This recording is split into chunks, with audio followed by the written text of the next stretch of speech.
Good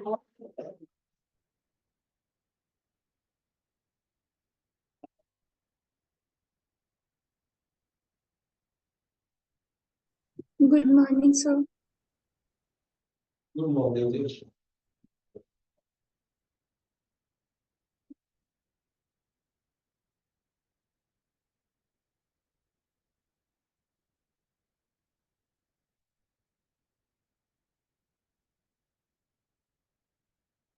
ठीक है जी, नेक्स्ट लिखो फिर। About the important current affairs of April month for prelims specially.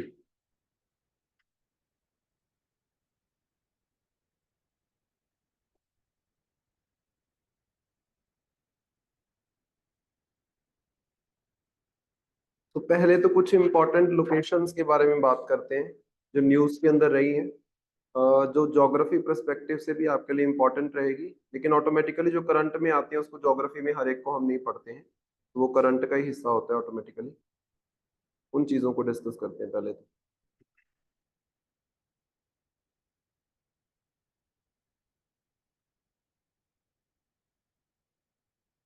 सो लिखना number 1, that is Kalesar wildlife century of Haryana.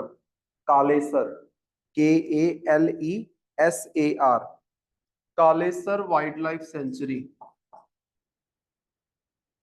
Wild life sanctuary of Haryana. लिखना इसमें ये न्यूज में क्यों चल रही थी, इसको याद रखना, ठीक है। वैसे हरियाणा वगैरह पढ़ाया जाता है तो ऐसी सेंचुरीज के ऊपर इतना फोकस नहीं किया जाता, बट अब किया जाएगा क्योंकि ये न्यूज में चल रही है, ठीक है। सो लिखो, the supreme court, the supreme court restricted, the Supreme Court restricted the construction of, restricted the construction of 4 dams, 4 dams inside the Kalesar Wildlife Sanctuary of Haryana. 4 dams inside the Kalesar Wildlife Sanctuary of Haryana, comma, citing concerns about, citing CITING, citing concerns about negative impact on ecosystem, negative impact on ecosystem, ठीक है। सो हमने discuss किया था इस तरीके से कि ऐसे करके कुछ हमारे पास हरियाणा देखने को मिलता है। जैसे ये मान लो आपके पास हरियाणा है, इधर नीचे दिल्ली वाला एरिया पड़ता है आपके पास, ठीक है। इस तरफ ऐसे कुछ करके आपको यूपी देखने को मिलेगा, इधर आपके पास हिमाचल प्रदेश है, इधर उत्तराखंड है। ये चीजें हमने डिस्कस की है ना कि यूपी एंड हिमाचल प्रदेश दोनों कनेक्ट करते हैं, उसके एक तरफ उत्तराखंड है, एक तरफ हरियाणा है। यहाँ पे आपको ये देखने को मिलती है Kalesar wildlife century near the UP border, आप बोल सकते हो। तो यहाँ पे ना 4 डैम बनाए जा रहे थे। अब आप समझ सकते हो कि डैम यहाँ पे क्यों बन रहे थे, क्योंकि ये वाला जो पूरा एरिया है ये शिवालिक्स का एरिया है, और शिवालिक में से बहुत सारी स्ट्रीम्स यहाँ पे आती हैं। स्ट्रीम्स के पानी को इकट्ठा करने के लिए आप डैम्स बनाते हो। तो इस सेंचुरी के विद इन 4 छोटे छोटे डैम्स बनाए जा रहे थे इरिगेशन पर्पस के लिए। सुप्रीम कोर्ट ने इन डैम्स की कंस्ट्रक्शंस को रिस्ट्रिक्ट कर दिया, रोक दिया कि आप नहीं बना सकते हो। क्यों? क्योंकि अगर यहाँ पे डैम बनते हैं तो ऑटोमेटिकली कुछ ना कुछ एरिया होगा जो उस डैम के अंदर सबमर्ज हो जाएगा। जब सबमर्ज होगा कुछ जंगल भी तबाह होगा, कुछ एनिमल्स का हैबिटेट भी तबाह होगा। तो इकोसिस्टम की सिक्योरिटी को देखते हुए सुप्रीम कोर्ट ने इस वाली वाइल्ड लाइफ सेंचुरी के इन 4 डैम्स की कंस्ट्रक्शन को रोक दिया है, जिसकी वजह से ये वाइल्ड लाइफ सेंचुरी न्यूज में आ गई। अब इसके ऊपर किसी भी तरीके का क्वेश्चन बन सकता है। सिंपल ये भी क्वेश्चन हो सकता है कि ये है कहाँ पे। ऐसा भी हो सकता है कि 4 आपके पास नेचुरल रिजर्व दिए हो, सामने स्टेट्स दिए हो, मैच द फॉलोइंग करके आपके पास क्वेश्चन हो। ऐसा भी हो सकता है कि ऐसी स्टेटमेंट आ जाए परफेक्ट कि सुप्रीम कोर्ट ने रिसेंटली 4 डैम्स को ऐसे इस तरीके से बैन कर दिया था, कौन से नेचुरल रिजर्व में, और नीचे आपके पास 4 ऑप्शंस दी हूं। ये तीनों तरीके के question UPSC and state civil services में पूछे जाते हैं। तो आपने ये याद रखना है कि Kalesar wildlife sanctuary is in Haryana. हर महीने 2 या 3 नेचुरल रिजर्व न्यूज में हमेशा आ ही जाते हैं। अगर आप 12 महीने का लगा के चलोगे तो आपके पास 24 या 50 के अराउंड, मैक्सिमम 50 के अराउंड आपको national park wild life sanctuaries देखने को मिलेंगी पूरे साल में। एटलीस्ट उन 50 के बारे में भी आप पढ़ लेते हो ना पूरे साल में जो न्यूज में रही है, that is more than sufficient. हर एक को रट्टा लगाने की जरूरत नहीं होती, ऐसे तो फिर बहुत सारे हैं अगर देखा जाए तो। ठीक है, नेक्स्ट पॉइंट लिखना इसी में, it is located with in the Shivalik foot hills. वही बात आ गई, ऊपर आपके पास शिवालिक माउंटेन रेंज है, उसके बिल्कुल नीचे आपको ये वाइल्ड लाइफ सेंचुरी देखने को मिलेगी। It is located in the Shivalik foot hills of Himalaya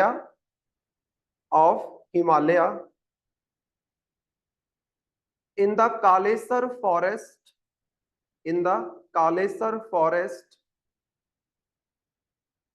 near Kalesar Mahadev temple. यहाँ पे टेम्पल एक्चुअली कालेसर महादेव का टेम्पल, उसके नाम के ऊपर फॉरेस्ट का नाम है और फॉरेस्ट के नाम के ऊपर वाइल्ड लाइफ सेंचुरी का नाम है। Kalesar forest near Kalesar Mahadev temple, comma, in history it served as hunting ground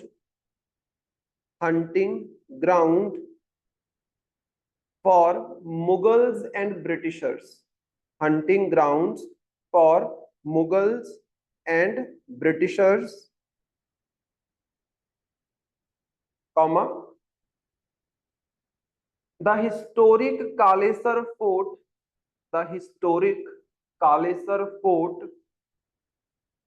was constructed during the rule of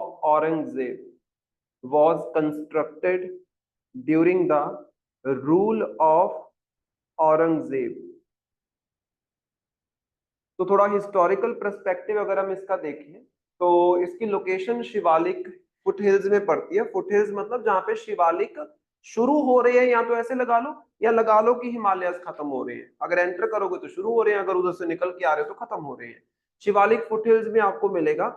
इसका हिस्टोरिकल क्या इंपॉर्टेंस है, ब्रिटिशर्स के टाइम पे, मुगल्स के रूल के टाइम पे यहाँ पे ये लोग क्या है, हंटिंग करने के लिए आया करते थे। मतलब उस टाइम से ये फॉरेस्ट काफी मशहूर है। और औरंगजेब ने तो यहाँ पे फोर्ट बनाया था जिसका नाम है कालेसर फोर्ट।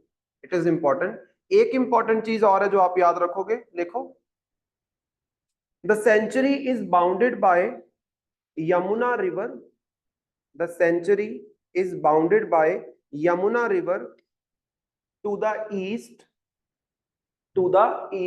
अब हमें बहुत अच्छे से पता है कि यहां से यमुना नदी आती है। कल के लेक्चर में शायद हमने डिस्कस किया उत्तराखंड में, यहां से यमुना नदी आती है और इस तरीके से ये हरियाणा में भी एंटर करती है, फिर दिल्ली में एंटर करती है, फिर यूपी में चली जाती है। ध्यान से देखो, यहाँ पे वाइल्ड लाइफ सेंचुरी है, इसके ईस्ट में क्या है, यमुना नदी, जो यमुनोत्री ग्लेशियर उत्तराखंड से आती है। कल वाले लेक्चर अगर आप लोगों ने अटेंड नहीं किया तो रिकॉर्डेड वाला देख लेना, इट इज इंपॉर्टेंट, काफी कुछ बताया उसमें मैंने। तो यमुना रिवर इसको बाउंड करती है ईस्टर्न साइड से, comma, it shares its boundary with Rajaji National Park, it shares its boundary with Rajaji National Park of Uttarakhand, Rajaji National Park of Uttarakhand, bracket में लिख लेना, इन द नॉर्थ ईस्ट। ध्यान से देखना, यहाँ पे ये बना हुआ है, इधर आपको राजाजी नेशनल पार्क देखने को मिलेगा इस सेंचुरी से अगर आप नॉर्थ ईस्ट में देखते हो तो आप इतना याद रखो कि जो यमुना रिवर है इसकी बाउंड्री बनाती है, एक तरफ से ये क्लोज पड़ता है राजाजी नेशनल पार्क जो कि उत्तराखंड में है, और ये खुद लोकेटेड कहाँ पे है, हरियाणा के अंदर। नदी को याद रखना, क्वेश्चन पूछते हैं इस तरीके से, कई बार पूछा जाएगा, तो इसके बारे में आपने याद रखना, इट इज इंपॉर्टेंट। ठीक है, एक पॉइंट और लिख लो, In 2003, this region was declared as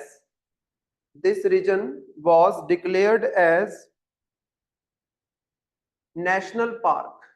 This region was declared as national park. इसको 2003 में नेशनल पार्क का दर्जा भी दिया गया, लेकिन मैं इसको कालेसर वाइल्ड लाइफ सेंचुरी क्यों बोल रहा हूं, क्योंकि मैंने आपको बताया था जो नेशनल पार्क है उसका कोई एरिया होगा, जैसे मान लो कि कालेसर जो फॉरेस्ट है वो इतने एरिया में है आपके पास, ठीक है। इसमें क्या है, ये वाला रीजन आज भी वाइल्ड लाइफ सेंचुरी वाला है, लेकिन बाकी पूरे एरिया को क्या कर दिया गया है, नेशनल पार्क के रीजन में कवर कर दिया गया है। नेशनल पार्क बनाना मतलब रिस्ट्रिक्शंस को बढ़ा देना, वहां पे जो भी मूवमेंट्स होती हैं, एक्टिविटीज होती हैं, उनके ऊपर ज्यादा रिस्ट्रिक्शंस लग जाती हैं। वाइल्ड लाइफ सेंचुरी है कोई एरिया तो ऑटोमेटिकली रिस्ट्रिक्शंस कम होंगी, उसको नेशनल पार्क बना दिया तो रिस्ट्रिक्शन ज्यादा होंगी। तो आज के टाइम पे कालेसर वाइल्ड लाइफ सेंचुरी भी आपके पास है और इसके कुछ एरिया को नेशनल पार्क का दर्जा भी दे दिया गया, कब, 2003 में।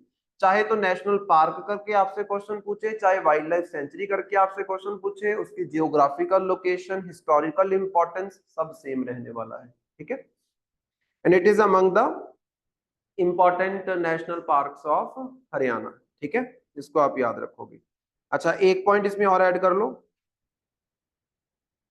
Another important national park of Haryana, another important national park of Haryana is Sultanpur national park, Sultanpur national park. ये आपको इधर दिल्ली के क्लोज देखने को मिलेगा, Sultanpur national park.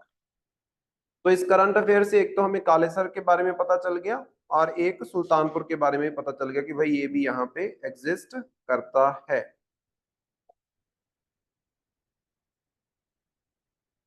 Next second current affair लिखो, इंपॉर्टेंट वाला जो है, इसमें लोकेशन भी है और एक डिसीज भी है जो न्यूज में आई है, आपको पता होना चाहिए। सो लिखना मुदुमलाई टाइगर रिजर्व, इसके बारे में हम लिख चुके हैं। Mudumalai tiger reserve, MUDUMALAI, Mudumalai tiger reserve. अब इसके बारे में मैं आपको कुछ नहीं लिखवाऊंगा क्योंकि मैं आपको ज्योग्राफी में लिखवा चुका हूं, लेकिन यहाँ पे जो इशू चल रहा है उसके बारे में लिखते हैं, ठीक है। सो लिखना इसमें Mudumalai tiger reserve in the Nilgiri hills,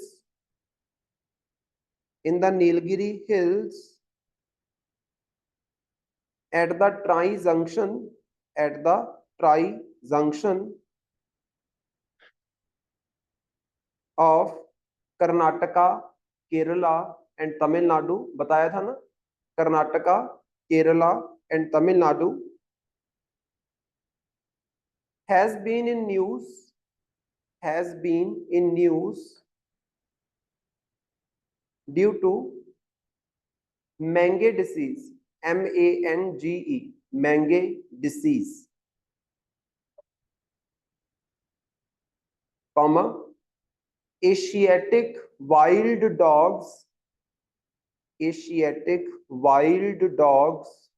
are affected by this disease,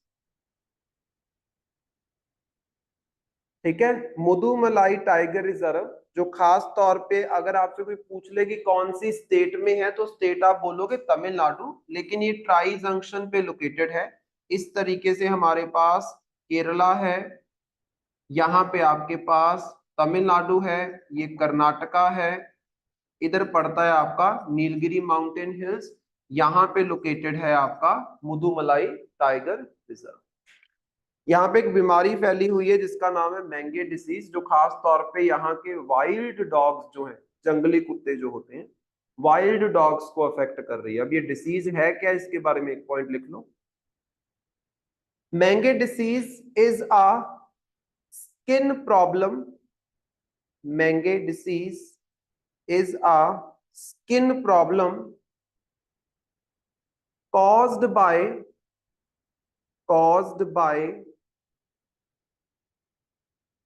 mite, MITE, mite infestations infestations,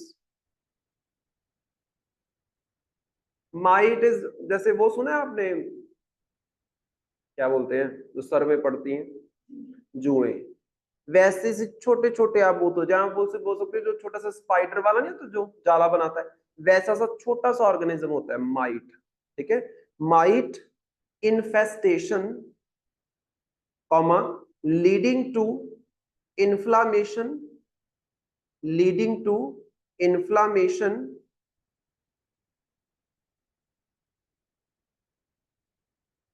comma, etching,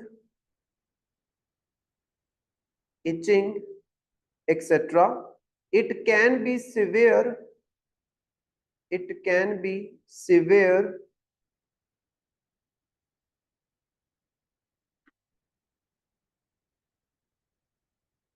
if caused by, if caused by Sarcoptes, might का नाम है SARCOPTES, Sarcoptes mites, Sarcoptes mites, comma, it can also affect, it can also affect humans, it can also affect humans.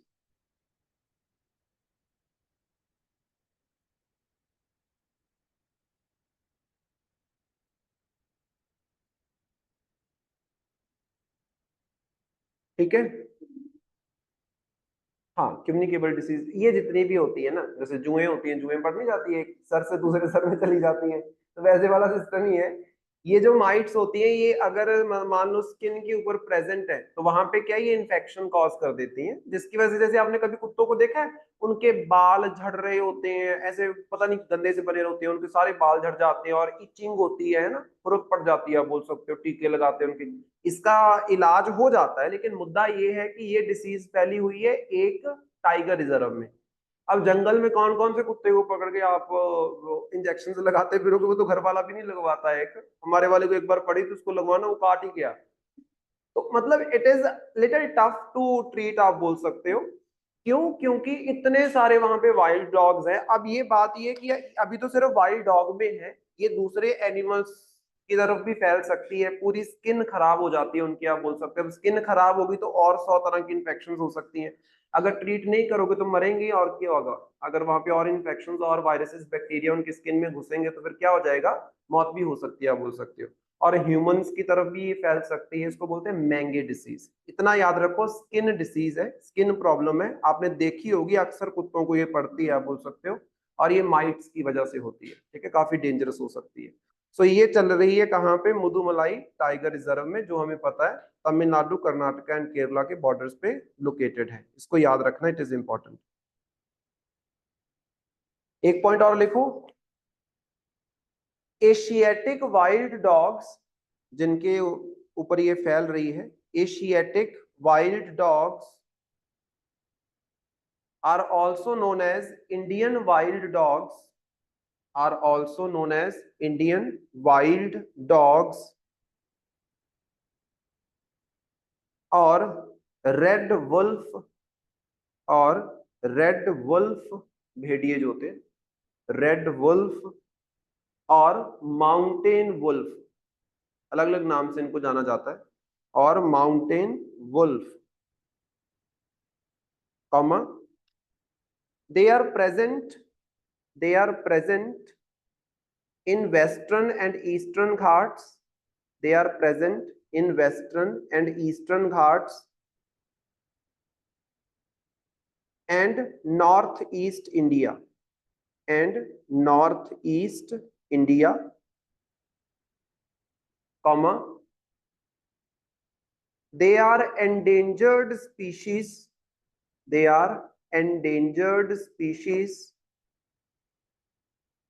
according to IUCN Red List, according to IUCN मतलब international union for conservation of nature. ठीक है, IUCN बताती है ना कि कौन से animal का क्या स्टेटस है, क्या ये खत्म हो चुका है या खत्म होने के खतरे में है या फिर लीस्ट कंसर्न है, कोई चक्कर नहीं है, उसमें ये एंडेंजर्ड स्पीशी है, मतलब क्या है, खतरे में है ये स्पीशी। ऊपर से अगर इनको ऐसी बीमारियां फैलेंगी तो ये स्पीशी खत्म हो जाएगी, आप बोल सकते हो।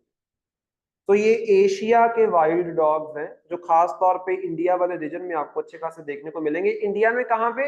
एक तो इस तरफ जो हमारी वेस्टर्न घाट्स हैं, इस तरफ हमारी ईस्टर्न घाट्स हैं, और एक हमारा जो नॉर्थ ईस्ट इंडिया है वहां पे खास तौर पे उधर आपको ये देखने को मिलेंगे। इतना सा याद रखना, इट इज इंपॉर्टेंट। ठीक है,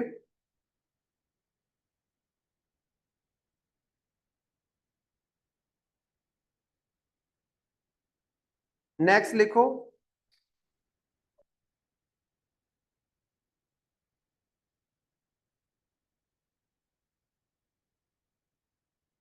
rock paintings, rock paintings found eight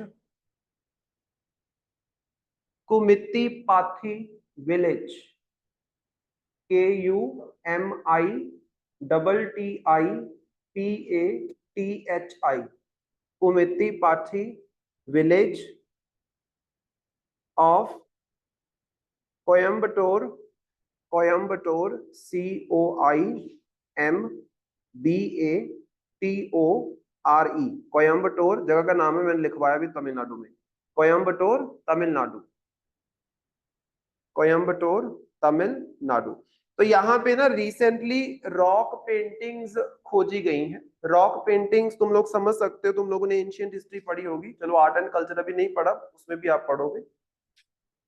ये क्या होती है कि pre historic time, pre historic time मतलब जिस टाइम के रिकॉर्ड आपके पास लिखती रूप में नहीं है, जिस टाइम पे इंसान जंगलों में रहता था, गुफाओं में रहता था, नेचुरल केव्स में रहता था, तो वो जो भी एक्टिविटीज करते थे, मिलके शिकार करना या कुछ भी, तो वो क्या करते थे, अपनी केव्स की गुफाओं की रॉक वाली जो वॉल्स होती है ना उसके ऊपर ड्रॉ कर देते थे।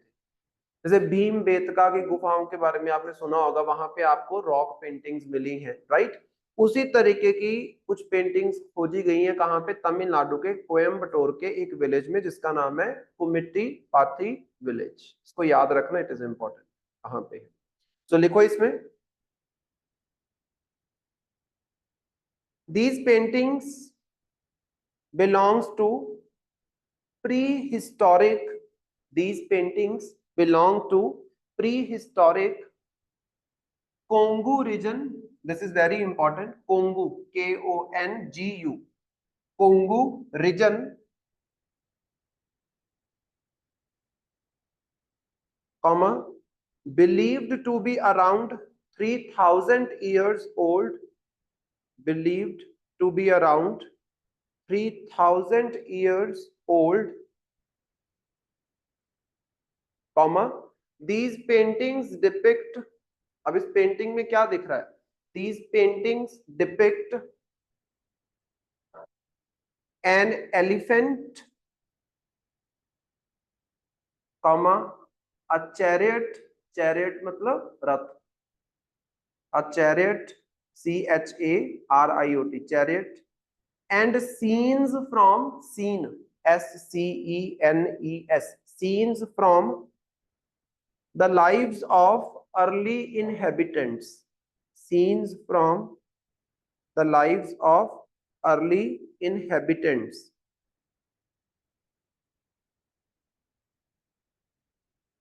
ठीक है, सो कोंगो विलेज क्या, कोंगो रीजन क्या है, इसकी बात करते हैं, लेकिन उससे पहले ये देखो कि ये कोंगो रीजन में आपको देखने को मिला है, और इन पेंटिंग्स में एलिफेंट्स को शो किया गया है, रथ शो किए गए हैं, और जो नॉर्मल लिविंग स्टाइल होता है वहां पे रहने वाले लोगों का, उसके बारे में कुछ पेंटिंग्स, कुछ सीन्स जो है वो डिपिक्ट किए गए हैं।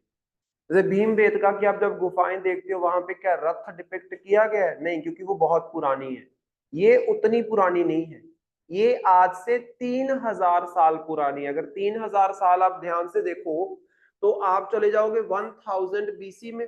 अच्छा, 1000 BC में तो नॉर्थ इंडिया में आपकी इंडस वैली सिविलाइजेशन भी खत्म हो चुकी थी, होके भी खत्म हो चुकी थी, और नॉर्थ इंडिया में वैदिक एज चल रही थी, इनफैक्ट लेटर वैदिक एज चल रही थी। तो उस टाइम पे रथ वगैरह और इन सब चीजों का इस्तेमाल बहुत कॉमन था। लेकिन भीमबेटका की जब आप बात करते हो वो तो कहीं ज्यादा पुरानी है, आप बोल सकते हो। वो तो आपको देखने को मिलेंगी कम से कम पेलियोलिथिक एज की, जो आज से कई हजारों साल पहले की बात करते हैं हम। वहां पे तो कोई रथ नहीं होते थे, कुछ नहीं होता था।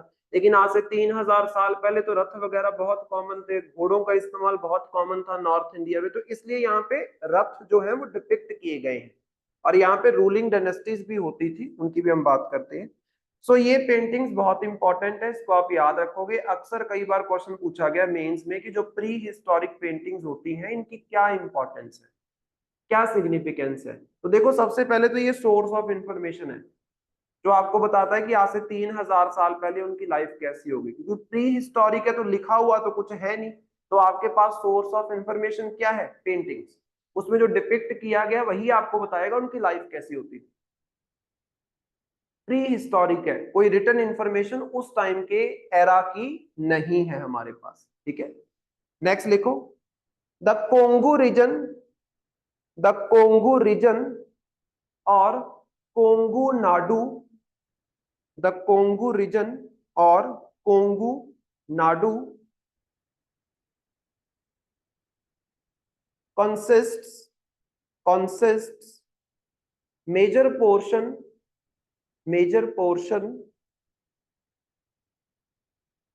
in Tamil Nadu, major portion in Tamil Nadu and surrounding areas of Karnataka and Kerala, and surrounding areas of Karnataka and Kerala, comma, historically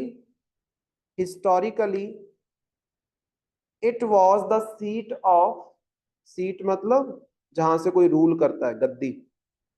it was the seat of cheras, Chera, CHERAS, Cheras, later Vijayanagar empire, comma, followed by Madurai Nayaks, followed by Madurai Nayaks। अब ये वही area है जिसकी हम पहले बात करके हटे हैं। कौन से वाला? जहां पे आपके पास मधुमुलाई वाला वो देखने को मिलता है। सो आज के अकॉर्डिंग ये आपके पास केरला है, ये आपके पास तमिलनाडु है, आंध्र प्रदेश है एंड कर्नाटका है। खास तौर पे इस एरिया की ही हम बात कर रहे हैं, जहाँ पे नीलगिरी माउंटेन रेंज भी आपको देखने को मिलती है। तभी तो वहां पे रॉक पेंटिंग बना रहे हो, गुफाएं होंगी तो रॉक पेंटिंग बनेगी ऑटोमेटिकली, तो वो आपको पहाड़ों में मिलेंगी। अब यहाँ पे आपके पास वेस्टर्न घाट्स देखने को मिलती हैं। सो इस एरिया की हम बात कर रहे हैं। और आपने ये भी पढ़ा होगा कि इस वाले रीजन को रूल करने वाले कौन है? चेरास।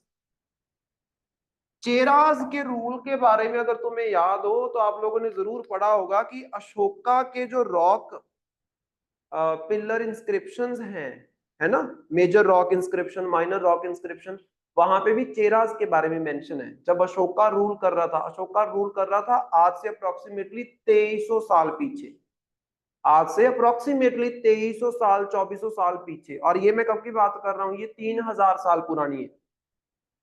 तो वहां पे चेराज रूल कर रहे थे, इस रीजन को मोस्टली चेराज ने रूल किया है। फिर उसके बाद कर्नाटका का विजयनगर किंगडम, उसने भी इसको रूल किया है। फिर लेटर ऑन मदुराई का, तमिलनाडु के कुछ नायक साहब बोल सकते हो, कुछ ऑफिसर्स, उन्होंने भी इस एरिया को रूल किया है। इट इज इंपॉर्टेंट, इस एरिया को याद रखना। अच्छा, ऑल अराउंड इंडिया और भी कुछ आपको रॉक पेंटिंग्स देखने को मिलती है, उनके बारे में मेंशन कर लेते हैं कौन कौन सी है। तो लिखो, other important prehistoric rock paintings, other important prehistoric rock paintings। Number one जो मोस्ट इंपॉर्टेंट है, बहुत पुरानी है, that is Bhimbetka rock paintings. Bhimbetka जगह का नाम है ये, Bhimbetka rock paintings of Madhya Pradesh. Bracket में लिख लेना, पेलियोलिथिक एज। पेलियोलिथिक एज तुम्हें पता होगा,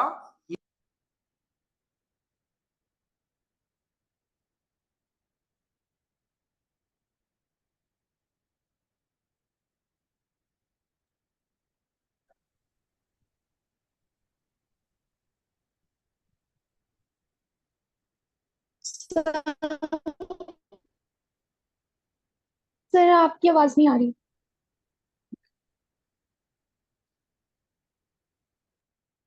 अभी आ रही है? हाँ जी सर। मेरी आवाज में तो पता नहीं, लेकिन आप तो कर रही है।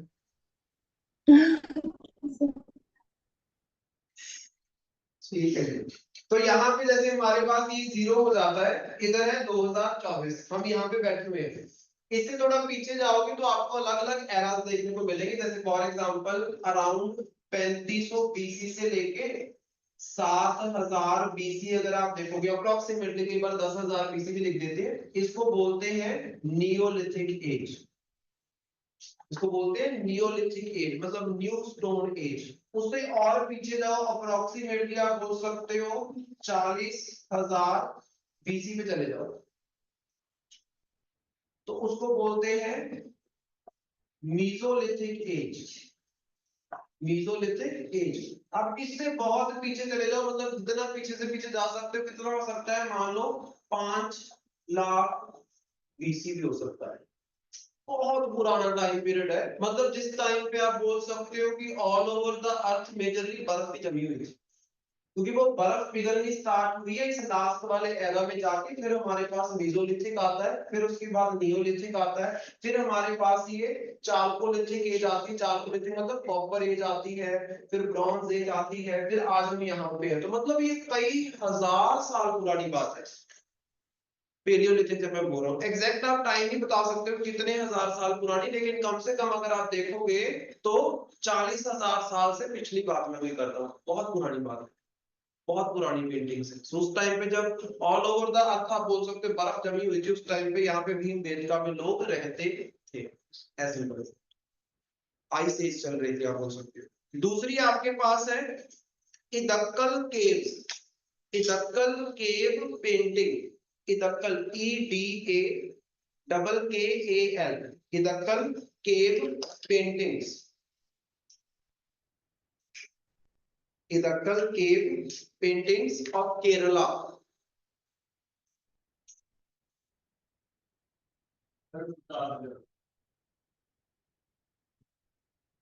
इदक्कल केव पेंटिंग्स ऑफ केरला, इसमें लिखो belongs to neolithic age. Neolithic age मतलब आप समझ सकते हो 7,000। 7,000 से 3500 मैंने बोला नियोलिथिक एज, तो ब्रैकेट में लिख लो 6,000 ईयर्स एगो। 6,000 साल पहले की बात है, आज से 6,000 साल पहले। ध्यान से देखो, 2,000 तो यही हो गए, 4 पीछे चले जाओ तो नियोलिथिक के बीच पहुंच जाओगे आप। आज से 6,000 साल पुरानी बात है, that is neolithic age. Then तीसरी है rock paintings of Padavayal. Padavayal PADAVAYAL, Padavayal PADAVAYAL, Padavayal of Kerala. Of Kerala bracket में लिख लेना belongs to Mesolithic and neolithic period. मतलब नियोलिथिक पहले वाली जो मैंने आपको लिखवाई है उससे भी पुरानी है, उससे भी पहले वाले एरा को बिलोंग करती है, जब मीसोलिथिक खत्म हो रहा होगा और नियोलिथिक आपका स्टार्ट हो रहा होगा। Belongs to Mesolithic and neolithic age.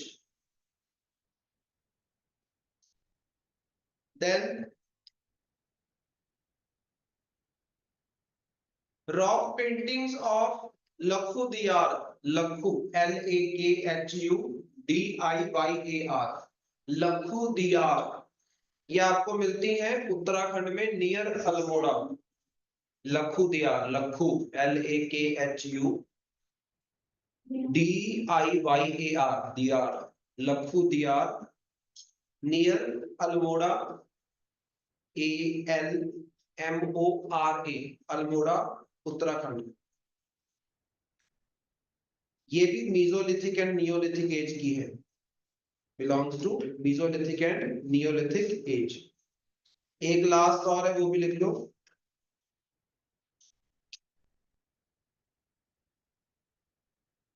Paintings of rock paintings of Chaturbhujnath, Chatur CHATUR, Chaturbhujnath BHUJNATH, Chaturbhujnath नाला NALA, चतुर्भुजनाथ नाला ऑफ छत्तीसगढ़, ऑफ छत्तीसगढ़। ये भी नियोलिथिक एज की है, ये भी है नियोलिथिक एज की। सो बहुत सारी पुरानी पुरानी पेंटिंग्स आपको ऑल ओवर इंडिया देखने को मिल जाएंगी, ठीक है। उसमें से एक नई खोज हो गई है, कुमितिपथी विलेज जो है, that is near Coimbatore, Tamil Nadu, it is important, ठीक है।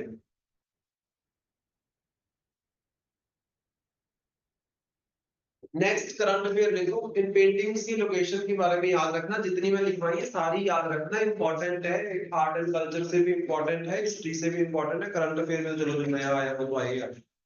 नेक्स्ट लिखो, largest cargo handling port of India, largest cargo, cargo मतलब जो भी माल वगैरह होता है, सामान उसको बोलते हैं कार्गो, जो शिपमेंट होया जाता है एक जगह से दूसरी जगह, कच्चा माल होता है। Largest cargo CARGO, cargo handling port of India, बंदरगाह, port PORT, port of India. ये क्यों न्यूज में चल रहा है, तो लिखो, Paradip port authority, Paradip PARADIP, बताओ कहां पे है ये, कहां पे है, ओडिशा के अंदर। Paradip port authority of Odisha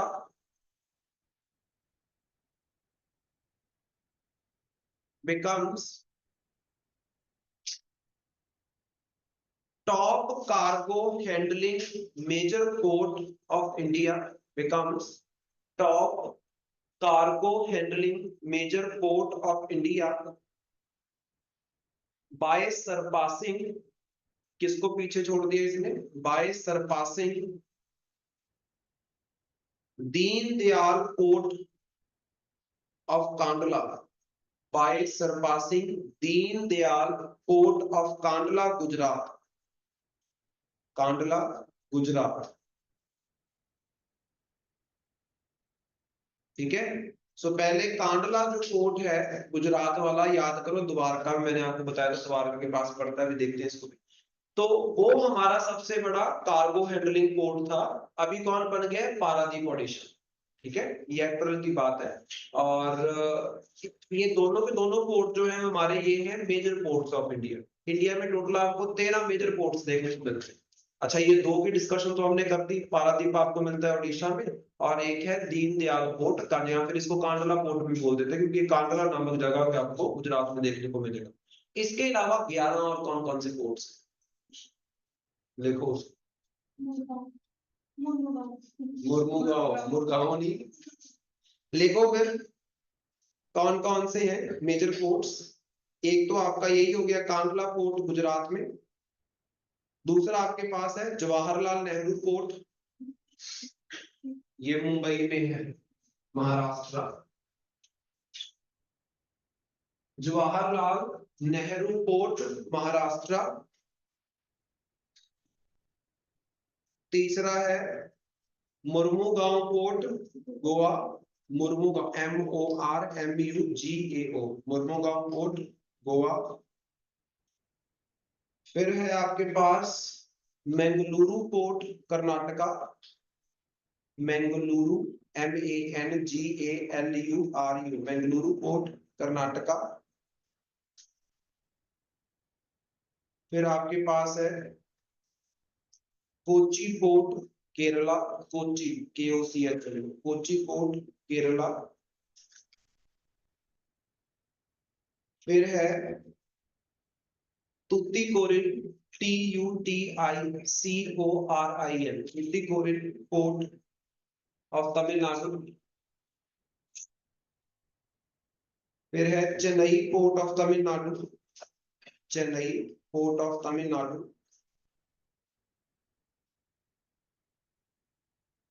फिर है Visakhapatnam port of Andhra Pradesh, Visakhapatnam port of Andhra प्रदेश।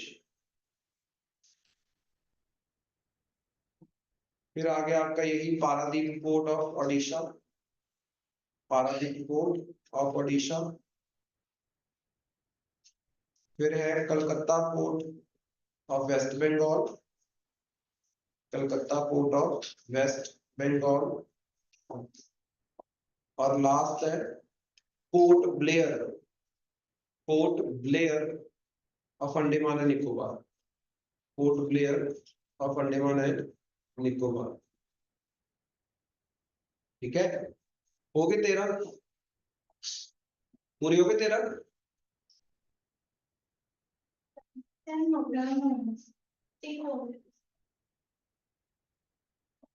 कांड वाला लिख लिया, कांड वाला लिख लिया कि नहीं लिखा?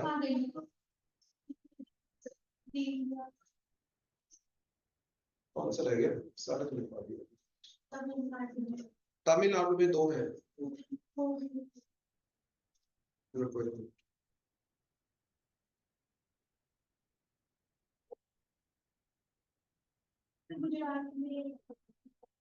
मुझे लगता है वो मुंबई पोर्ट रह गया है, वो नहीं है, वो मेजर नहीं है जो आप बोल रहे गुजरात में। It is Mumbai port, Mumbai port. Maharashtra में 2 है, एक तो जवाहरलाल नेहरू अलग है, मुंबई पोर्ट अलग है, मुंबई वाला रह गया। सो ये 13 आपके मेजर पोर्ट है जो आपको ऑल ओवर इंडिया देखने को मिलते हैं। नीचे नोट बना के लिख लो, there are 205 minor ports in India. There are 205 minor ports of India. Minor ports of India.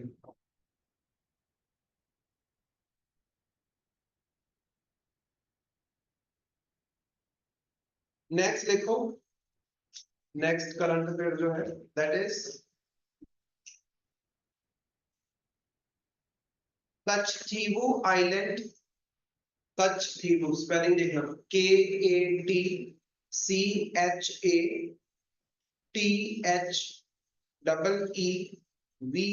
कच्छीवू islands. बताओ, ये मैंने आपको डिस्कस भी किया था इसके बारे में थोड़ा सा, कहाँ पे है ये, इसके बारे में डिस्कस कर चुके हैं इंटरनेशनल रिलेशन में। It is a disputed island between India and Sri Lanka.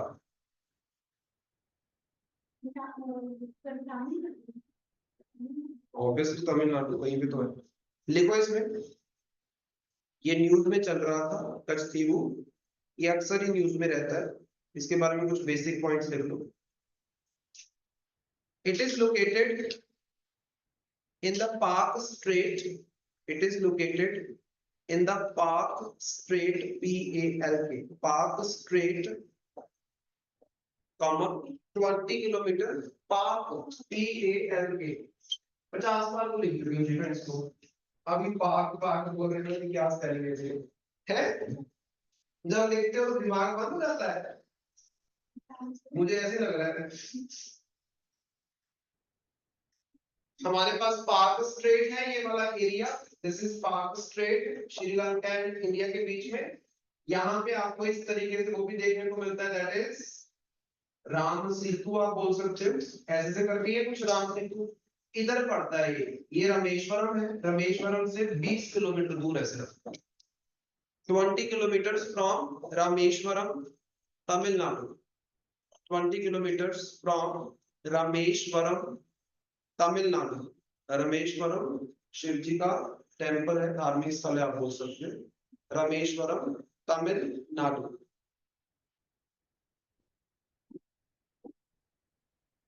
Second point लिखना, the island was transferred to Sri Lanka by Indian government. The island was transferred to Sri Lanka by Indian government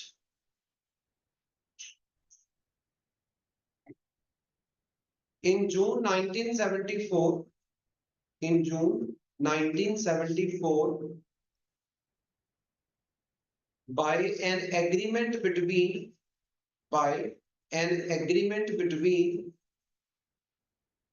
Indira Gandhi, Prime Minister Indira Gandhi,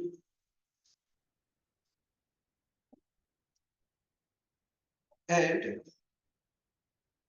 Shirima Sirima, Shirima R.D.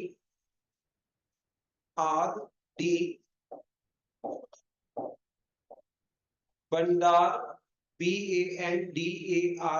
Bandar Naike, Naike, Bandar Naike, R.D. Bandar Naike, ये president है किसके, श्रीलंका का। ठीक है, इन दोनों के बीच में एक एग्रीमेंट साइन हुआ जिसके तहत इंडिया ने ये वाला पोर्ट जो कि हमारी कंट्री के बहुत क्लोज पड़ता था, ये किसको दे दिया, श्रीलंका को दे दिया। क्योंकि यहाँ पे आपको याद होगा 76 में भी एक एग्रीमेंट साइन हुआ था ये बाउंड्री डिस्प्यूट को सॉल्व करने के लिए। तो यहाँ पे बाउंड्री का डिस्प्यूट था, आप बोल सकते हो।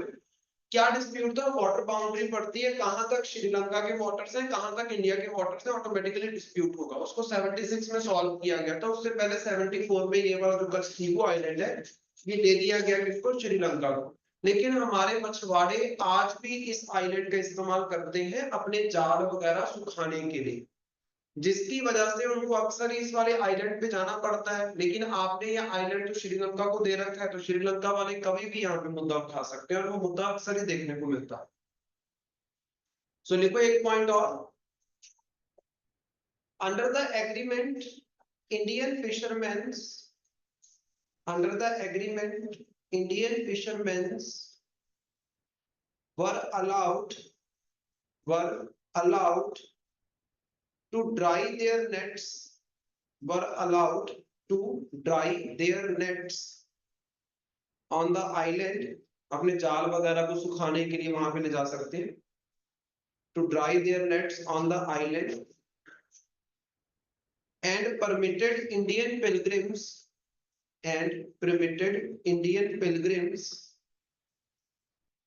to visit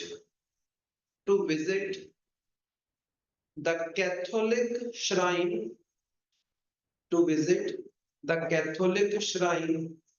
located on the island, the Catholic shrine located on the island। यहाँ पे एक क्रिश्चियन श्राइन आ गई, हर साल यहाँ पे मेले की तरह मेला लगता है, आप बोल सकते हो, एक फेस्टिवल सेलिब्रेट होता है। सो उसको अटेंड करने के लिए इंडियन लोग यहाँ पे जा सकते हैं, श्रीलंका ने एग्रीमेंट में बोला था।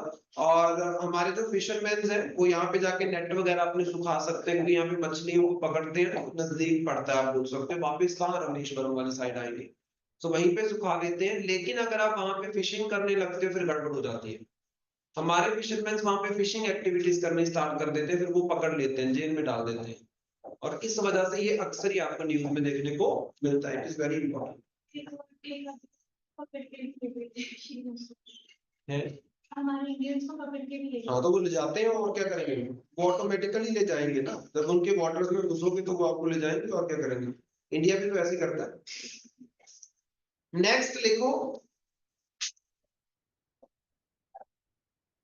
the coral conservatory project of Netherlands, the coral conservatory project of Netherlands,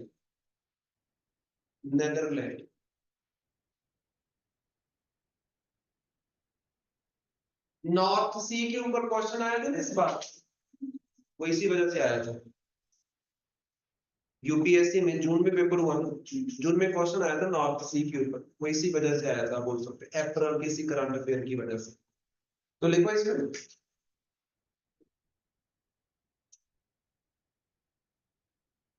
the coral conservatory project have been added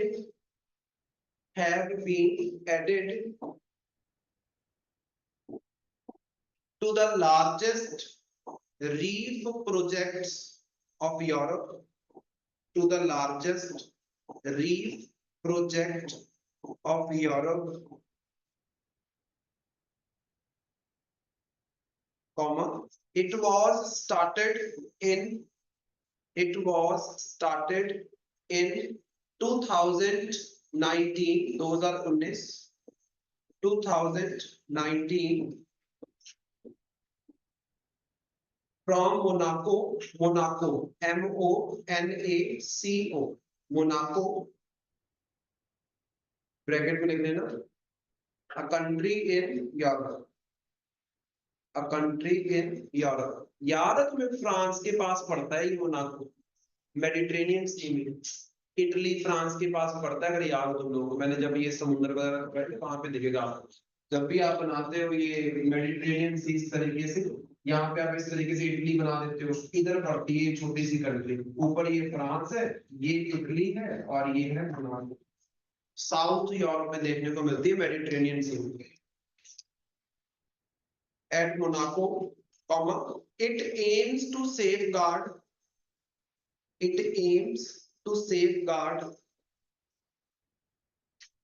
the diverse coral species,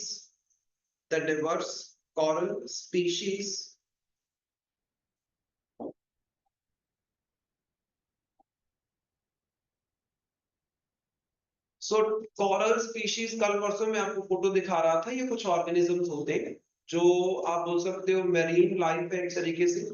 सो इसको प्रोटेक्ट करने के लिए प्रोजेक्ट जो है लॉन्च किया गया था, मोनाको में लॉन्च किया गया है, लेकिन चल कहां पे रहा है, नेदरलैंड में चल रहा है, बोल सकते हो नेदरलैंड के पास समुद्र पड़ता है, कौन सा, north C.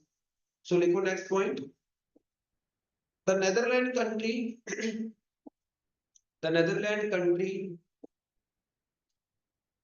is located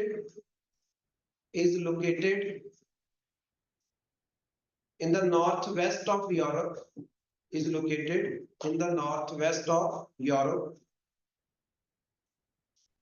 also known as Holland, इसको हॉलैंड भी बोल देते हैं कई बार, नेदरलैंड भी बोलते हैं Holland, HOLLAND, Holland, it shares its coastal area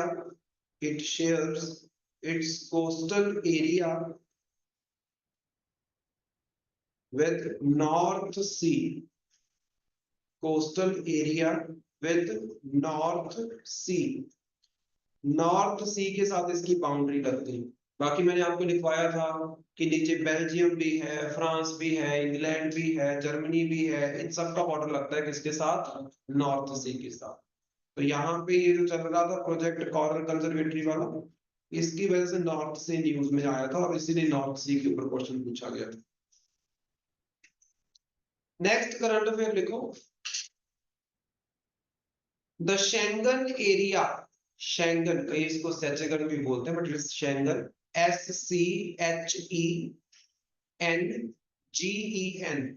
the Schengen, SCHENGEN, the Schengen area of Europe,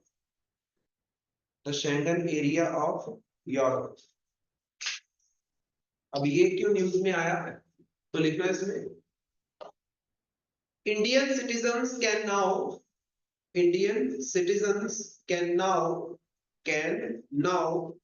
obtain the long-term multi-entry visa,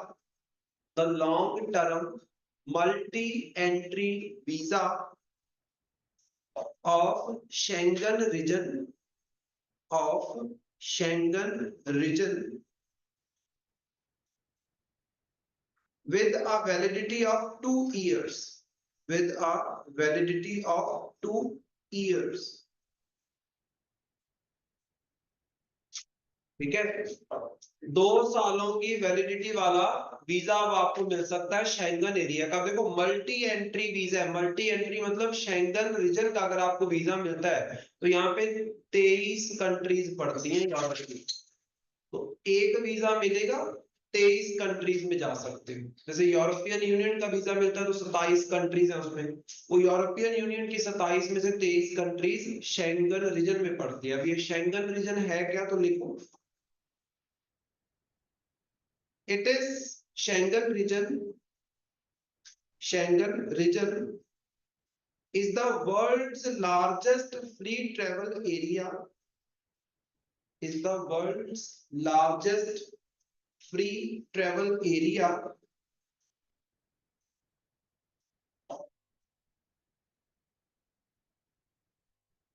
this includes 23 countries of European Union. This includes 23 countries of European Union out of total 27. Out of total 27.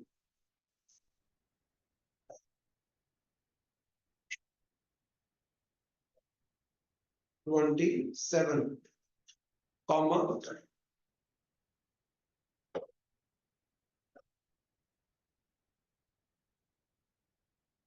total countries covered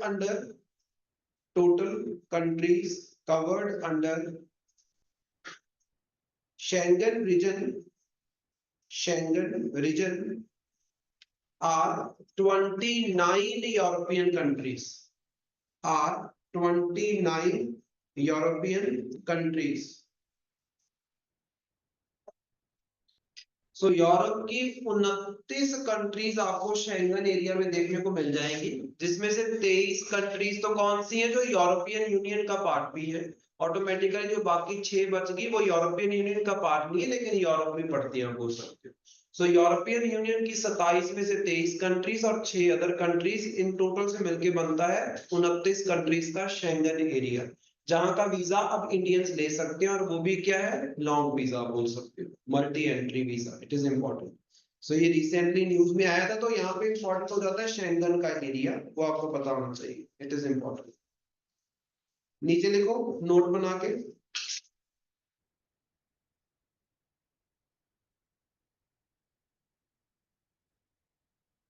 United Kingdom and Ireland, अब ये important countries हैं तो आपको पता होना चाहिए। United Kingdom and Ireland are not member of this region, are not member of this region, comma other important European countries are the members. Other important European countries are the members. किसी भी European country का नाम लो, चाहे Germany हो, चाहे check Republic हो, चाहे France हो, चाहे पोर्तुगल हो, चाहे स्पेन हो, चाहे नेदरलैंड हो, स्वीडन हो, फिनलैंड हो, एस्टोनिया, लातविया, लिथुआनिया, सब आते हैं शेंगन रीजन में। लेकिन यूनाइटेड किंगडम, यूके एंड आपका आयरलैंड, ये दो हैं जो शेंगन रीजन में नहीं आती। यूके तो आपका यूरोपियन यूनियन से भी बाहर हो गया था 2019 में, इसको याद रखना। नेक्स्ट लिखना, next current affair, that is second Thomas, THOMAS, second Thomas Shoal, SHOAL, second Thomas Shoal island of South China Sea, island of South China Sea। ये बड़े न्यूज में चल रहे थे, यहाँ पे चाइना और फिलीपीन के बीच में बड़ा कॉन्फ्लिक्ट हमें देखने को मिला। सो ये कॉन्फ्लिक्टेड एरिया है, डिस्प्यूटेड आइलैंड है बिटवीन फिलीपीन एंड चाइना। लगातार पिछले 3-4 महीने से ये खबरों में चल रहा है, कोई एक आधी बार नहीं, लगातार न्यूज में चल रहा है। सो लिखो इसमें, recently tensions have escalated, recently tensions have escalated, ESCALATED, escalated मतलब किसी चीज की शुरुआत होना, ठीक है।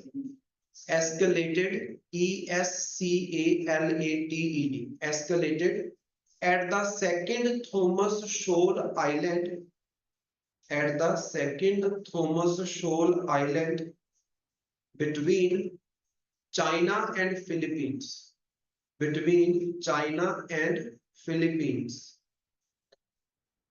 China and Philippines। हुआ क्या यहाँ पे, ये एरिया वैसे मोस्टली कायदे से फिलीपीन के कंट्रोल में आना चाहिए, लेकिन चाइना इसके ऊपर अपना कंट्रोल जमाता है, क्लेम करता है चाइना ने अपने कोस्ट गार्ड्स को भेजा और वो कुल्हाड़ियां और लाठियां और ये सारी चीजें लेके पहुंच गए कहाँ पे, सेकंड शोल आइलैंड पे। और वहां पे जो आपकी फिलीपीन कोस्ट गार्ड शिप्स थी उनको उन्होंने बहुत नुकसान पहुंचाया। एक तरीके से आप बोल सकते जो सामान मिला वो भी लूट लिया। और फिलीपीन ने बोला कि चाइना हमारे ऊपर वॉर जो है वो डिक्लेयर कर रहा है। ठीक है, तो ये काफी लंबे समय से कॉन्फ्लिक्ट चल रहा है, लेकिन अभी रिसेंटली पिछले 2-3 महीनों में ये बहुत ज्यादा थोड़ा अग्रेशन में जा रहा है। अभी भी चल रहा है, अभी खत्म नहीं हुआ है, अभी भी चल रहा है। अभी रिसेंटली ये जुलाई के अंदर फिलीपीन ने एक एग्रीमेंट साइन किया जापान के साथ, जो कि अगर चाइना अटैक करता है तो जापान इसको हेल्प करने के लिए आ सके। सो ये आइलैंड न्यूज में चल रहा है। यहाँ पे और भी कई आइलैंड है जो डिस्प्यूटेड है, तो उनकी हम बात करेंगे साथ ही साथ। नेक्स्ट लिखो, this island is located near Spratly Island, Spratly Islands of South China Sea, Spratly Island of South China Sea, comma, the shoal is within the exclusive economic zone of Philippines, within the exclusive economic zone of Philippines, but China claims over it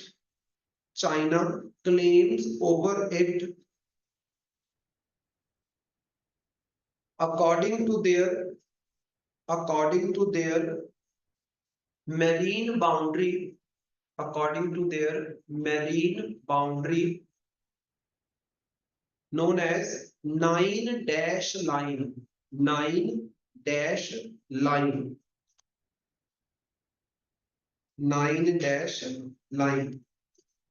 ये नीचे ना इस तरीके से map बना लेना, ये बड़े इंपॉर्टेंट है, आपको पता होना चाहिए। 9-9 यहाँ पे तो इस तरीके से आपका पड़ता है चाइना। ठीक है, चाइना के नीचे इधर इस तरीके से आपको ये एरिया देखने को मिलेगा, जिसमें खास तौर पे यहाँ पे आपका मिलेगा वियतनाम। इधर है वियतनाम। ठीक है, ये ऐसे से करके उसके बाद यहाँ आपको सामने इधर देखने को मिलेगा Philippine. This is Philippine, right. नीचे अगर आप जाओगे तो इधर आपको देखने को मिलेगा इंडोनेशिया वाला ऊपर वाला एरिया, और यहाँ पे पड़ता है ब्रूनेई। नीचे मलेशिया वाला रीजन भी पड़ता है साथ ही साथ, इंडोनेशिया भी है। इनफैक्ट इंडोनेशिया ये नीचे नीचे रह जाता है ऐसे करके। ये पूरा एरिया जो है ये किसका है, मलेशिया का है। बीच में ये ब्रूनेई पड़ जाता है। ये जो आपका पूरे का पूरा समुद्र है इसको बोलते हैं साउथ चाइना सी। कई बार हमने डिस्कस किया है साउथ चाइना सी। अब यहाँ पे चाइना का बोलना है कि इधर एक हमारी हिस्टोरिक बाउंड्री है, जिसको ये क्या बोलते हैं, इसको ये बोलते हैं 9-लाइन। वो 9-लाइन कुछ इस तरीके से है।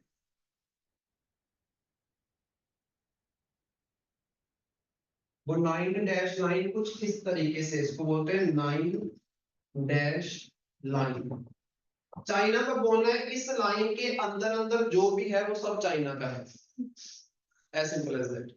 अब ध्यान से देखो, हमारे यहाँ पे एक्सक्लूसिव इकोनॉमिक जोन होता है। एक्सक्लूसिव इकोनॉमिक जोन मतलब आपका जो ये कोस्टल एरिया है उससे अप्रोक्सीमेटली 200 नॉटिकल माइल्स तक जो समुद्र है वो आपका है। अब ध्यान से अगर आप देखोगे इनके एक्सक्लूसिव इकोनॉमिक जोन को अगर मैं बनाता हूं तो इस तरीके से बनता है। ये फिलीपीन का एक्सक्लूसिव इकोनॉमिक जोन है जो कहां तक चलता है, 200 नॉटिकल माइल्स तक चलता है। सो कायदे से देखा जाए तो इस एरिया में जितना भी कुछ आएगा वो सब फिलीपींस का है, बट एक्चुअल में चाइना बोलता है कि नहीं ये 9-लाइन यहाँ से जा रही है, फिलीपीन के ये आइलैंड हमारे पास आने। ये सेम इनका मुद्दा किसके साथ है, वियतनाम के साथ भी है। अब ये वियतनाम का एक्सक्लूसिव इकोनॉमिक जोन है, इसमें भी चाइना बोलते हैं कि नहीं हमारी 9 डैश लाइन यहाँ से निकलती है। इधर आपका मलेशिया और ब्रूनी का एक्सक्लूसिव इकोनॉमिक जोन है, यहाँ पे भी चाइना उनके एरिया को क्लेम करता है। तो चाइना ऑलमोस्ट हर एक कंट्री के एरिया को क्लेम करता है जिनके आइलैंड साउथ चाइना में पड़ते हैं, एज सिंपल एज दैट। समझ रहे हो? तो यहाँ पे कुछ इंपॉर्टेंट आइलैंड ग्रुप्स हैं, कौन कौन से? नंबर 1 तो आपके पास है, इधर पड़ता है यहाँ पे, इधर इसको बोलते हैं Paracel island. Paracel island, Paracel island automatically किसके बीच में डिस्प्यूट होगा? वियतनाम और चाइना के बीच में खासतौर पर। फिर नंबर 2 आपको देखने को मिलेगा स्प्रेटले आइलैंड, जो कि यहाँ पे कहीं आपको देखने को मिलेगा, इधर इसका नाम है स्प्रेटले आइलैंड। इसके ऊपर भी डिस्प्यूट है। ऊपर एक ताइवान भी तो पड़ता है यहाँ पे, ताइवान अलग से क्लेम करता है कि ताइवान में सिस्टम अलग चलता है ना, है तो चाइना का पार्ट लेकिन सरकार अलग चलती है। वो बोलते हैं ये हमारा है, चाइना बोलता नहीं हमारा है, फिलीपीन बोलता नहीं हमारा है, तो ऐसे डिस्प्यूटेड आप बोल सकते हो। एक और है आपके पास, दैट इज स्कार्गो शोल। स्कार्गो शोल वो पड़ता है इधर, दैट इज स्कार्गो शोल। इसी के अंदर है वो जो मैं इसकी बात कर रहा हूँ। शोल वाले जितने भी आइलैंड है ये सारे के सारे किसमें पड़ते हैं? स्कार्गो शोल आइलैंड ग्रुप के अंदर। ये जो मैंने नाम आपको लिखवाए हैं ये आइलैंड ग्रुप है, ऑटोमेटिकली इसके कुछ आइलैंड इधर होंगे कुछ आइलैंड इधर होंगे, ये कोई एक आइलैंड नहीं है, ये आइलैंड्स का ग्रुप है, या फिर आप बोल सकते हो आर्किपेलागो है। सो मेजरली ये 3 आइलैंड ग्रुप है। कौन कौन सा? एक तो पार्सल आइलैंड है, याद रखना है इसको, एक आपके पास स्प्रेटले आइलैंड है और एक आपके पास स्कार्गो शोल आइलैंड है। ये 3 आइलैंड ग्रुप है जिसके ऊपर चाइना इन कंट्रीज के साथ डिस्प्यूट में है। अभी जो रिसेंटली आपके पास हुआ है वो कहां पे पड़ता है? इधर पड़ता है वो स्कार्गो शोल के पास, जिसका नाम क्या है? The Second Thomas Shoal island. वो जो कॉन्फ्लिक्ट अभी चल रहे हैं इस एरिया में चल रहे हैं। तो मतलब इंटरनेशनल लॉ के अकॉर्डिंग जो आइलैंड फिलीपीन का होना चाहिए उसमें घुसने की कोशिश करता है कौन? चाइना। और ये भी आज की बात नहीं है, ये 1950 से चल रहा है जब से चाइना बना है। ठीक है, अब नीचे लिख लो, नीचे ऐसे कर लेना, एक तरफ ये आइलैंड ग्रुप के नाम लिख देना और साथ में डिस्प्यूटेड अमंग ऐसे लिख देना, डिस्प्यूटेड अमंग द कंट्रीज।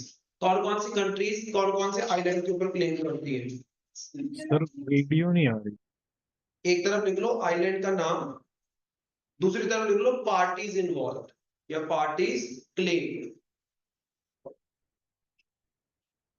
अब पार्सल वाले में ध्यान से देखो, एक तो आपको देख रहा है, एक तो वियतनाम तो होगा ही होगा, एक चाइना होगा और तीसरा चाइना के अंदर ही बैठा है दैट इज ताइवान।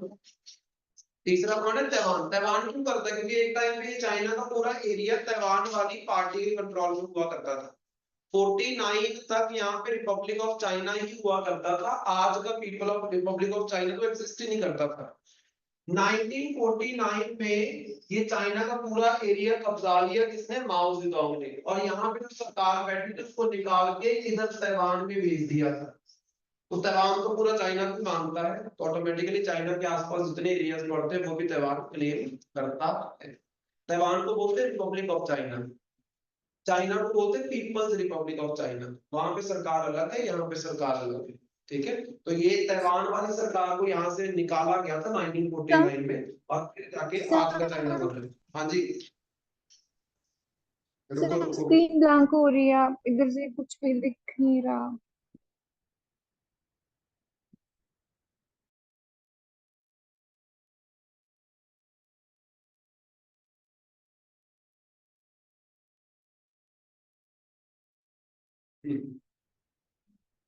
ठीक है, तो ये आपका वियतनाम, चाइना एंड ताइवान के बीच में डिस्प्यूटेड एरिया है।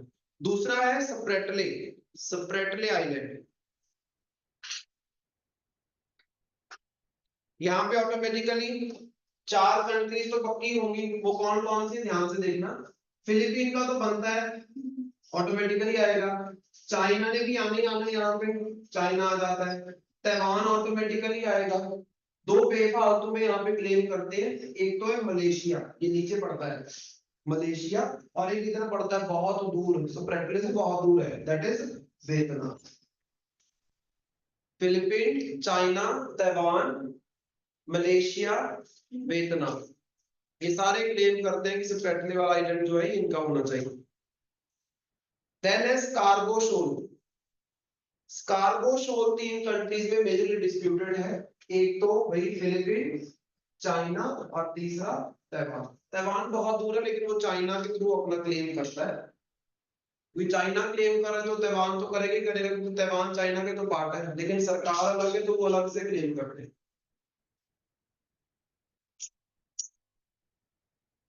फिलीपीन, चाइना एंड ताइवान, ये याद रखना, इट इज इम्पोर्टेंट, और ये अक्सर ही न्यूज में चलते रहते हैं।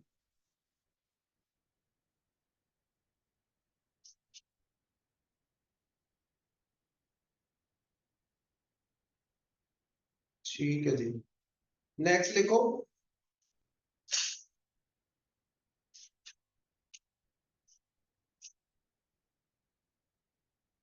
The Aralkum desert, the Aralkum, ARALKUM, the Aralkum desert, ये अराल सी याद है, वो अराल सी सूखता जा रहा है और वहां पे डेजर्ट बनता जा रहा है। सो लिखो इसमें, the drying of Aral Sea, the drying of Aral Sea have almost doubled, have almost doubled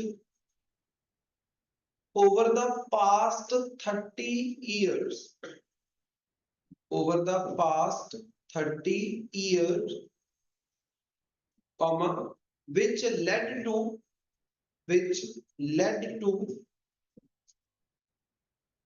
the emergence of Aralkum desert, which led to the emergence of Aralkum desert।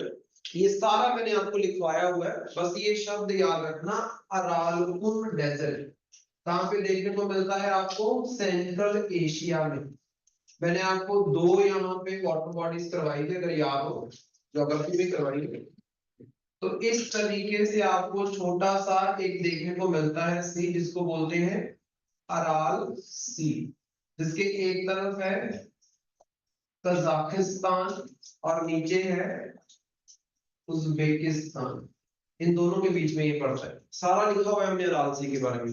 Rural सी जो है सूखता जा रहा है, मैंने आपको बताया था उस दिन, फोटोज भी शायद मैंने आपको दिखाई थी कि कैसे समय के साथ क्या है, यहाँ पे पानी की कमी होती जा रही है। नदियों के ऊपर बहुत सारे डैम बना दिए, वो नदियों का पानी ही अराल सी में जाके इकट्ठा होता था, नदियों पे डैम बना दिए, नदियां कम यहाँ पे पानी डाल रही है, सूख रहा है, सिंपल। जिसकी वजह से इस एरिया में एक नया डेजर्ट बनता जा रहा है, जिसको बोल रहे हैं Aralkum desert of Central Asia. It is important, ये न्यूज में चल रहा था ये कंसर्न, तो इसको आप दिमाग में रखो। नीचे देखो, the Aral Sea, the Aral Sea was once world's 4th largest lake. एक टाइम था जब ये चौथे नंबर पे ये लेक बोलते थे इसको, क्योंकि ये आपका चारों तरफ से लैंड से घिरा हुआ है, किसी समुद्र के साथ कनेक्ट नहीं करता। was once world's 4th largest lake, but presently it is recognized, but presently it is recognized by the UNESCO, for environmental tragedy, for environmental tragedy under its memory of world register, under its memory of world register, memory of world register को inverted comma में कर लेना। ये एक document है UNESCO का जिसके अंदर उन लोकेशंस के बारे में लिखा जाता है जिसमें आप बोल सकते हो बहुत ही जबरदस्त नुकसान हो चुका है पास्ट ईयर्स में, जहां पे जिस लोकेशन का जबरदस्त नुकसान हो चुका है उसको ये मेमोरी ऑफ वर्ल्ड रजिस्टर में यूनेस्को लिखता है। और जो वर्ल्ड के लिए बहुत ही इंपॉर्टेंट हिस्टोरिकल साइट्स हैं उसको ये यूनेस्को वर्ल्ड हेरिटेज साइट की लिस्ट में लिखता है। So Aral Sea is not in world heritage site, it is under the list of memory of world register, जिसमें उन लोकेशंस के बारे में लिखा जाता है जहां पे बहुत ही बड़ी ट्रेजेडी, कोई इन्वायरमेंटल ट्रेजेडी, मतलब बहुत ज्यादा नुकसान हो गया उस साइट का, तो वहां पे आज के टाइम पे ये मेंशन है क्योंकि ऑलमोस्ट ये सूख चुका है, आप बोल सकते हो। It is important. नेक्स्ट लिखो,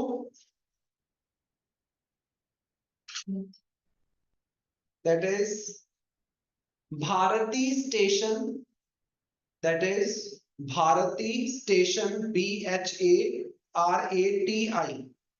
Bharti station of India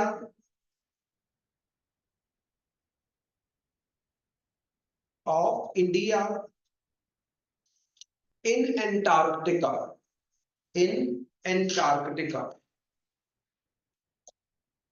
So लिखना इसमें, India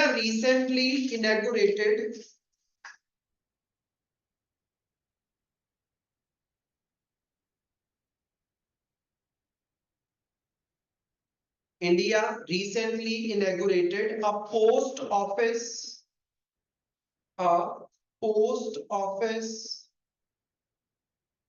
at its Bharati station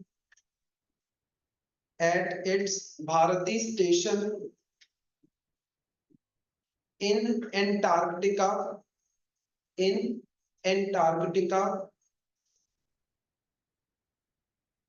on the 24th foundation day, on the 24th foundation day,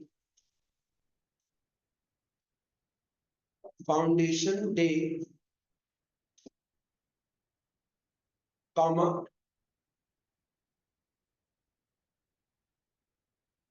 it was established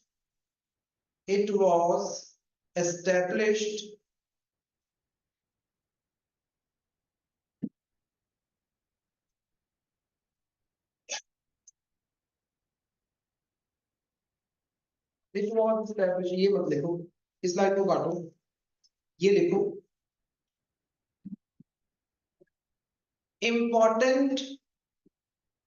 important stations of India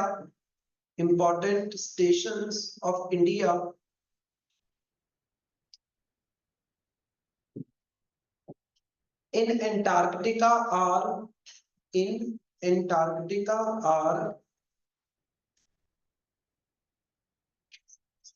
Gangotri Station and Maitri Station. Gangotri Station and Maitri Station. वो जो लिखा है 24th foundation day, वो किसका foundation day है वो भी लिख लो, national centre for polar and ocean research. 24th foundational day जो है वो किसका है, national centre for polar and ocean research. Bracket में लिख लेना, हेडक्वार्टर इसके हैं गोवा में, हेडक्वार्टर इसके हैं गोवा में। सो गोवा में ये जो आपका बना हुआ है, ध्यान से देखो, national centre for polar and ocean research, इसका काम क्या है, पोलर रीजन्स की रिसर्च करना, और पोलर रीजन्स में से एक क्या है आपका, एंटार्क्टिका। एंटार्क्टिका के अंदर 3 स्टेशन है हमारे पास, एक भारती स्टेशन है जहां से हम डाटा वगैरह इकट्ठा करते हैं, एक गंगोत्री स्टेशन है और एक मैत्री स्टेशन है। इसमें से भारतीय स्टेशन जो है वहां पे एक पोस्ट ऑफिस जो है वो क्रिएट किया गया ऑटोमेटिकली, वो ऐसा नहीं आप चिट्ठियां लेके आओगे या चिट्ठियां डालोगे वहां पे, बात ये कम्युनिकेशन की जाएगी, ऑटोमेटिकली वो सब ऑनलाइन होगा, कुछ भी ऑफलाइन नहीं होगा। वहां से कौन पोस्ट ऑफिस वाला होगा जो चिट्ठियां लेके जाएगा, लेकिन इट इज ऑनलाइन पूरे का पूरा। मतलब कम्युनिकेशन का एक नया चैनल जो है वो बिल्डअप किया गया है, ठीक है। पहले भारतीय स्टेशन पे कोई कम्युनिकेशन का चैनल नहीं था, it is important.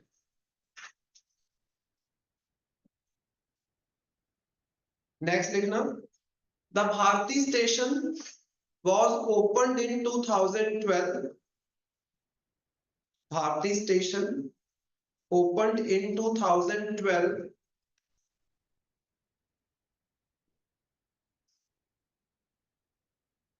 comma, Gangotri station is the oldest, bracket में लिख लेना 1984, Gangotri station is the oldest, bracket में लिखना 1984, bracket close, followed by Maitri station, ये है 1990 का 1990, followed by Maitri station, bracket लिख लेना 1990। तो सबसे पहले गंगोत्री स्टेशन बनाया गया था वहां पे डाटा कलेक्ट करने के लिए 1984 में, फिर 1990 में मैत्री बनाया गया, फिर 2012 में भारती बनाया गया, ठीक है। गंगोत्री मैत्री में तो ये सारे हैं फैसिलिटीज, लेकिन भारती में नहीं थी, तो वहां पे ये रिसेंटली इनॉग्रेट की गई है। नेक्स्ट लिखो, ये तीनों स्टेशन के बारे में याद रखना इंपॉर्टेंट है। नेक्स्ट लिखना, that is about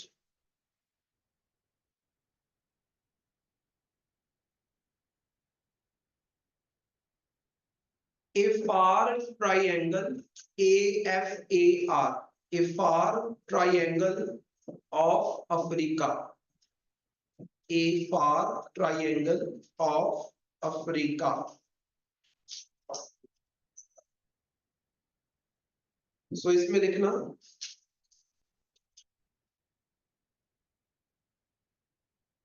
geologists have discovered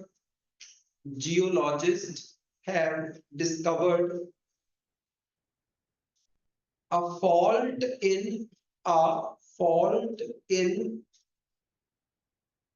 Africa's a far triangle, a fault in Africa's a far triangle, bracket में लिख लेना, it is a geographical region, it is a geographical region under continuous process of separation, under continuous process of separation from mainland Africa, from mainland Africa. It consists three tectonic plates. It consists three tectonic plates.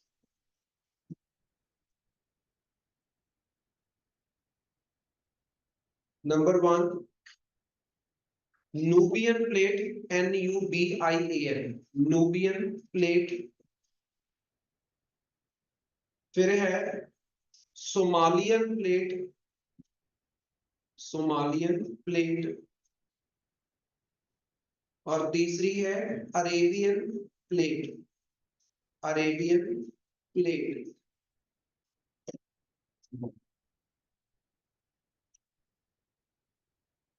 Arabian plate.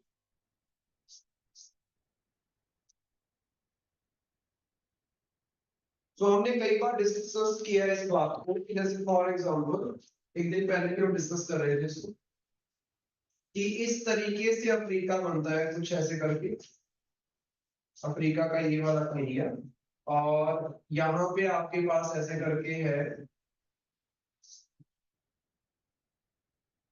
Arabia वाला area,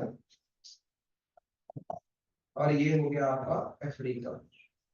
मैंने आपको बताया था कि यहां से Africa टूट रहा है, याद, यहाँ पे रिफ्ट वैली बनती है। रिफ्ट वैली बनना मतलब अफ्रीका का ये वाला पोर्शन इससे अलग हो जाएगा। ये जो ट्राइंगल यहाँ पे बनती है इसको बोलते हैं ए फार ट्राइंगल, ए फार ट्राइंगल। यहाँ पे क्या हो रहा है, ये एरिया अफ्रीका से टूट के कुछ सालों में अलग हो जाएगा, यहाँ पे वाटर फिलअप हो जाएगा आप बोल सकते हो, और एक नया कॉन्टिनेंट या नया आइलैंड ग्रुप आपको देखने को मिलेगा अगले कुछ सालों के अंदर। इसका नाम है एफार ट्रायंगल।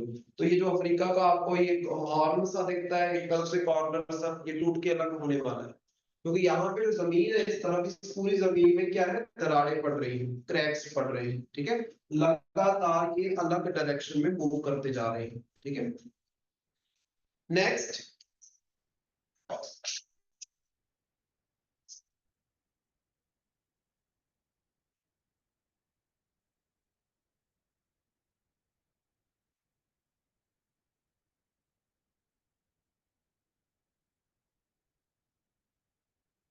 नेक्स्ट लिखना अबाउट कंबोडिया। हाँ, ये प्लेट्स क्या है, मूव करती है ना, it's a geological phenomena. Plates हमेशा मूव करती रहती है। प्लेट्स अगर ऑपोजिट डायरेक्शन में मूव करेंगी तो ऑटोमेटिकली उसके ऊपर जो जमीन है वो भी मूव करेगी और क्रैक्स पड़ जाते हैं। वो हमने किया था divergent plate boundary movement, submergent, वही चीज यहाँ पे चल रही है और कुछ नहीं। लेकिन ये न्यूज में चल रहा था पहले, ये कभी ऐसा शब्द यूज नहीं किया गया एफार ट्रायंगल, अभी इसको इंटरनेशनली यूज किया जा रहा है। पहले सिर्फ बोलते थे कि अफ्रीका में रिफ्ट वैली है, ठीक है। नेक्स्ट देखो, cyber slavery of Cambodia. Cyber slavery of Cambodia.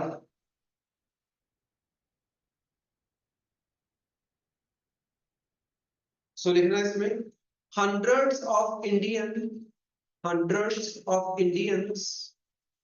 were rescued from the cyber scam factories, from the cyber scam factories in Cambodia,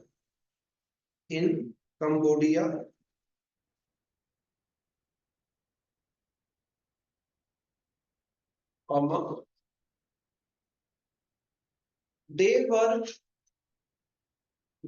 were promised jobs, but forced them into illegal online work.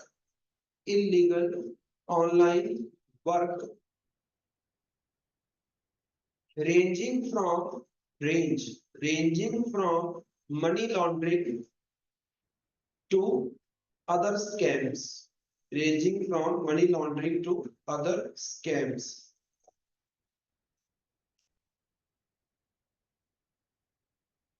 Cambodia की अगर हम बात करें तो ये आपको देखने को मिलता है साउथ ईस्ट एशिया में, वियतनाम के बिल्कुल पास पड़ता है। कंबोडिया के अंदर रिसेंटली बहुत सारे हमारे इंडियन बंदों को वहां से बाहर निकाला गया, ये काफी न्यूज में चल रहा था, आपको पूरा पता होना चाहिए इस मुद्दे के बारे में। मुद्दा क्या है, बड़ा सिंपल है। यहाँ से बंदे वीजा लेके जा रहे थे कंबोडिया में किसी ना किसी इंडस्ट्री में, किसी कंपनी में काम करने के लिए, लेकिन वहां पे उनको किसी अच्छी कंपनी में काम देने के बजाय ऐसी ऐसी कंपनीज में रिक्रूट किया गया जो क्या है, ऑनलाइन स्कैम्स में इन्वॉल्व है। मनी लॉन्ड्रिंग, जैसे आपने देखा होगा ये फोन कॉल्स आती हैं और ये सारी चीजें, ये सब क्या है, ये पूरी कंपनीज बनी होती हैं पूरी की पूरी। अगर आपने कभी देखा हो तो प्रॉपर कंपनीज बनी होती हैं, पूरे 200 500 1000 तक एम्प्लॉइज इनके पास होते हैं, जिनका काम ही है फोन करके सामने वाले को तंग करना कि ये कर लो वो कर लो, ये सारी चीजें मतलब चलती रहती है, स्कैम्स किए जाते हैं। तो ये प्रॉपर जो कंपनीज वहां पे कंबोडिया में बनी हुई थी इनलीगल स्कैम्स करने के लिए, वहां पे इंडियन लोगों को जबरदस्ती काम करना पड़ रहा था कि वीजा लेके गए वो वहां पे, और वहां पे उनको स्टक कर दिया, आप बोल सकते हो कि वो जा नहीं सकते थे, तो उनको वहां से भी बाहर निकाला गया रिसेंटली हमारी फॉरेन अफेयर मिनिस्ट्री के द्वारा। तो उसकी वजह से ये काफी न्यूज में चल रहा था। कंबोडिया के बारे में एक चीज लिख लो, Cambodia is located in South east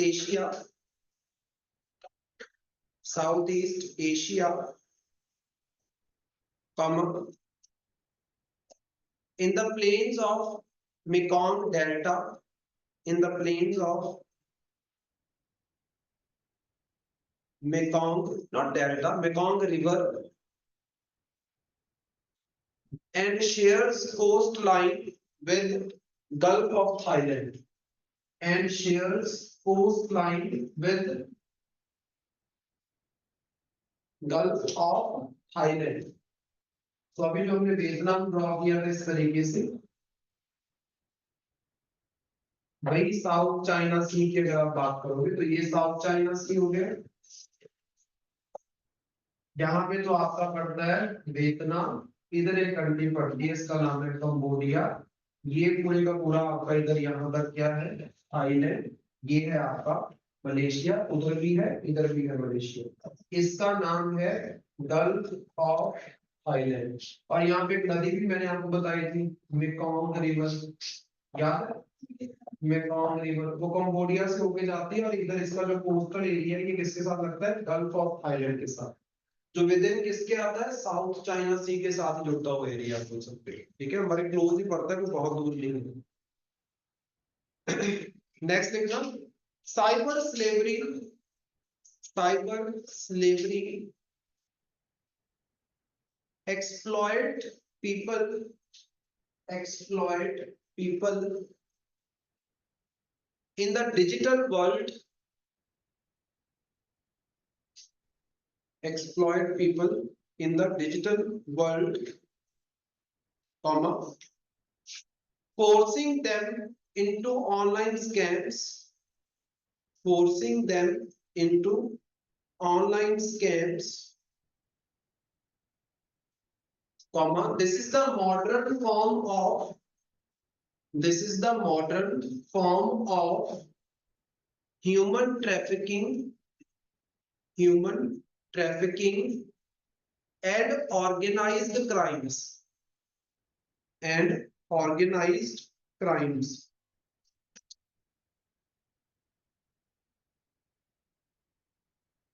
ठीक है, तो ये मॉडर्न फॉर्म है ह्यूमन ट्रैफिकिंग की। पहले इंसान का व्यापार होता था सेक्स वर्क और इन सब चीजों के लिए, आपको पता है। आजकल इंसानों का व्यापार इस चीज के लिए भी हो रहा है कि इलीगल काम करवाएंगे इनसे, सो उनको बेचा जाता है, कैद में रखा जाता है और उनको मजबूर किया जाता है ये सारा काम करके। अगर नहीं करेंगे तो ऑटोमेटिकली उनको तंग परेशान करेंगे, आप बोल सकते हो। उनके पासपोर्ट छीन, अब हमारे बंदे वहां पे अटके हुए थे, कैसे वो वापस क्यों नहीं आ सकते थे, क्योंकि उनके पासपोर्ट छीन लेते हैं, पासपोर्ट छीन लिए, सारे आइडेंटिटी डॉक्यूमेंट छीन लेते हैं और बाद में बोलते हैं जैसा बोल रहे करो, करोगे तो पैसा देंगे, अगर नहीं करोगे तो फिर यहाँ पे अटके रहोगे, कहीं नहीं जा सकते। जब तक आपके पास पासपोर्ट नहीं है, आइडेंटिटी डॉक्यूमेंट नहीं है, आप किसी को कांटेक्ट नहीं कर सकते, कुछ नहीं कर सकते, आप बोल सकते हो। और वो भी एक पराये देश के अंदर तो गड़बड़ हो जाती है, तो वही चीज की बात करते हैं। तो पहले जो सेक्स ट्रैफिकिंग वगैरह होती थी, अभी ये सब चल रहा है आज के मॉडर्न वर्ल्ड। नेक्स्ट लिखना एक एनिमल के बारे में जिसकी बार बार हमने चर्चा की है ज्योग्राफी के अंदर, that is Nilgiri थाड़, NILIGIRI, Nilgiri थाड़, TAHR, थाड़। इस एनिमल के बारे में आपको कुछ बेसिक चीजें पता होनी चाहिए, अक्सर ही न्यूज में ये चल रहा था, इस बार भी चल रहा था। सो लिखना इसमें Tamil Nadu government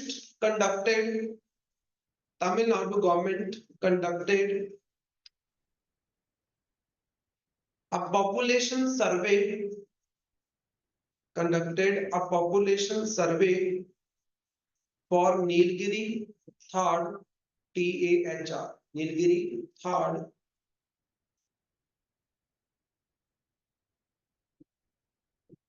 in the Nilgiri mountain range, in the Nilgiri mountain range।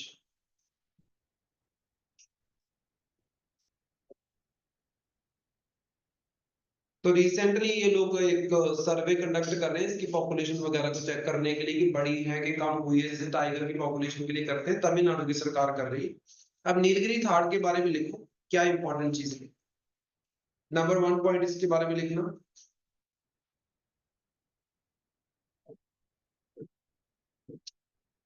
it is listed as endangered species, it is listed as endangered species on the IUCN red list, on the IUCN red list comma Nilgiri thar is the state animal of Tamil Nadu. Nilgiri thar is the state animal of Tamil Nadu. It is endemic. Endemic मतलब mostly जहां पे मिलती है. It is endemic to Western Ghats. Western Ghats. Locally, it is known as. Locally, it is known as Varai Adu. VARAI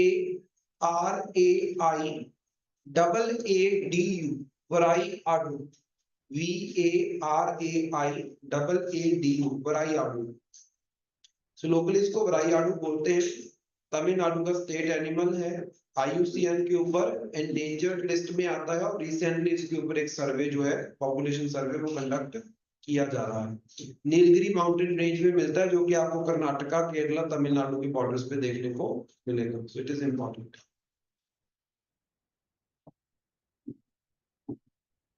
next लिखना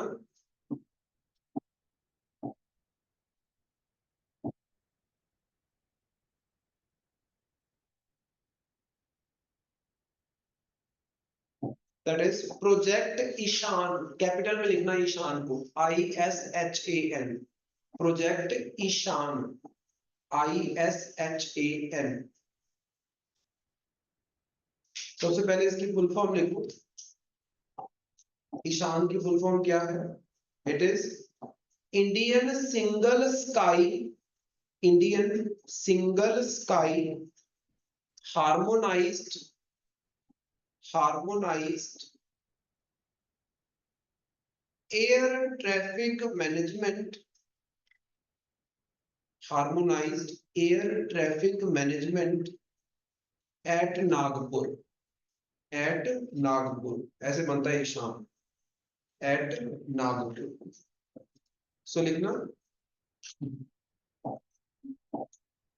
India has started the process of unifying.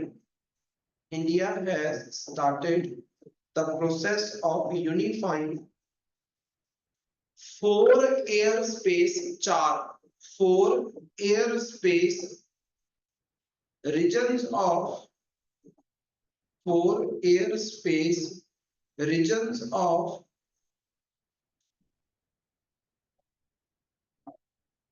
India under this project. 4 airspace regions of India under this project. These are Delhi region, then Mumbai, then Kolkata, then Chennai. Delhi, Mumbai, Kolkata, Chennai. क्या है? North India में दिल्ली हो गया, फिर east India में कोलकाता हो गया, waste में आपके पास मुंबई हो गया, साउथ में हो गया चेन्नई. इंडिया को 4 एयर स्पेस के एरिया में डिवाइड किया गया. अब जैसे नॉर्थ वाले पूरे एयर स्पेस में मतलब कहां से कौन सी फ्लाइट कब आनी है देखना पड़ेगा ना. क्लैश थोड़ी ना करवानी है. ऑटोमेटिकली जैसे आपके रोडवेज होते हैं वैसे एयरवेज होते हैं. तो जितना भी, क्योंकि अगर बहुत ज्यादा फ्लाइट्स हो जाती है, आपने कई बार देखा होगा कि स्पेस नहीं होती तो फ्लाइट्स इधर उधर लंबा घूम के आती है, समथिंग लाइक दैट. वो सारी चीजें होती है. सो फ्लाइट्स के ट्रैफिक को मैनेज करने के लिए 4 हमारे एरियाज बने हुए हैं. दिल्ली में अलग से है पूरे नॉर्थ इंडिया को देखने के लिए. ईस्ट इंडिया की फ्लाइट्स की मैनेजमेंट के लिए आपके पास कोलकाता में है, वेस्ट इंडिया की मुंबई में है, साउथ इंडिया की चेन्नई में. ये चारों अपना अपना काम अलग से करते हैं. अब इन चारों को कोऑर्डिनेट करने के लिए, क्योंकि all over India better management हो सके फ्लाइट्स के ट्रैफिक की, तो उसके लिए बनाया जा रहा है प्रोजेक्ट ईशान. ठीक है, उसका नाम है प्रोजेक्ट ईशान. नेक्स्ट लिखो. This initiative is expected to enhance. This initiative is expected to enhance air traffic management. Expected to enhance air traffic management comma benefiting airlines and passengers, benefiting airlines and passengers। Automatically जब traffic properly manage होगा तो सही तरीके से हर एक चीज, किसी को परेशानी से, चंडीगढ़ में देख लो, अगर आपने लाइट्स लगा रखी है, ट्रैफिक की मैनेजमेंट हो जाती है तो किसी को कोई परेशानी नहीं है। एक लाइट बंद कर दो, वहां पे तबाही मच जाती है पूरी। देखिए ना ये चीज, तो वो मैनेजमेंट से सबको फायदा होता है। तो अथॉरिटीज को भी फायदा होगा, फ्लाइट्स को भी फायदा होगा, एयरलाइंस को, और पैसेंजर को तो होगा ही होगा। तो इस प्रोजेक्ट के बारे में याद रखना है, कितना इम्पोर्टेंट। नेक्स्ट लिखो,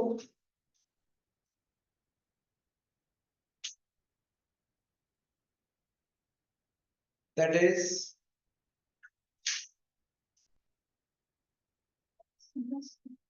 क्यों आगे एक लास्ट लिख लो।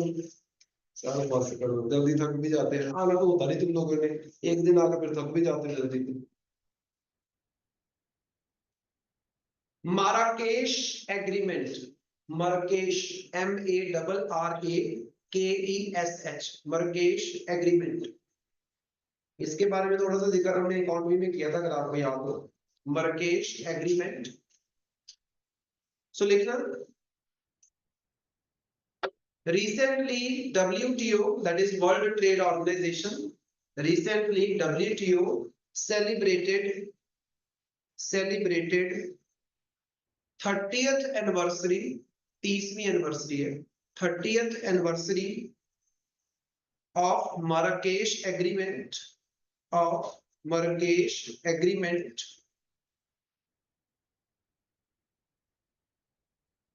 under which WTO was established, under which WTO was established। इसी एग्रीमेंट के तहत वर्ल्ड ट्रेड ऑर्गेनाइजेशन को बनाया गया था, जिसके बारे में हमने इकोनॉमी में पढ़ा है कि ये ऑर्गेनाइजेशन है क्या चीज। सो वर्ल्ड ट्रेड ऑर्गेनाइजेशन जो दुनिया की एकमात्र ऑर्गेनाइजेशन है जो वर्ल्ड का ट्रेड मैनेज करती है, उसको मार्राकेश एग्रीमेंट के तहत बनाया गया था। और अभी 30 साल हो चुके हैं इस एग्रीमेंट को साइन किए हुए, तो ऑटोमेटिकली अप्रैल में साइन किया गया होगा। तो देखो कॉमा लगा के, this agreement was signed on 15 April 1994। This agreement was signed on 15 April 1994 at Marrakesh, Marrakesh जगह का नाम है, at Marrakesh, Morocco, Morocco country है, मोरक्को में पड़ता है मराकेश। by 123 nations, 123 कंट्रीज के द्वारा इसको साइन किया गया था 15 अप्रैल 1994, जिसके तहत WTO बना है। अब WTO कब बना है? 74, मैं बोल रहा हूँ 1994 में एग्रीमेंट साइन हुआ, उसके तहत WTO बना, और ये लड़की पूरी 74 में बना। कहाँ दिमाग घूम रहा है? ऑटोमेटिकली 1994 के बाद बना होगा। कब बना है? 1995 में। तो लिख लो इसको, the agreement officially came into the agreement officially enforced, ऐसे लिख लो, enforced with the inauguration of WTO, with the inauguration of WTO on 1st January 1995, with the inauguration of WTO on 1st January 1995। 1 जनवरी 1995 को WTO जब बना, तो आप बोल सकते हो तब से ये मार्राकेश एग्रीमेंट जो है ये इंप्लीमेंट हो गया है। As simple as that. ठीक है, फिर यहां तक करते हैं इसे।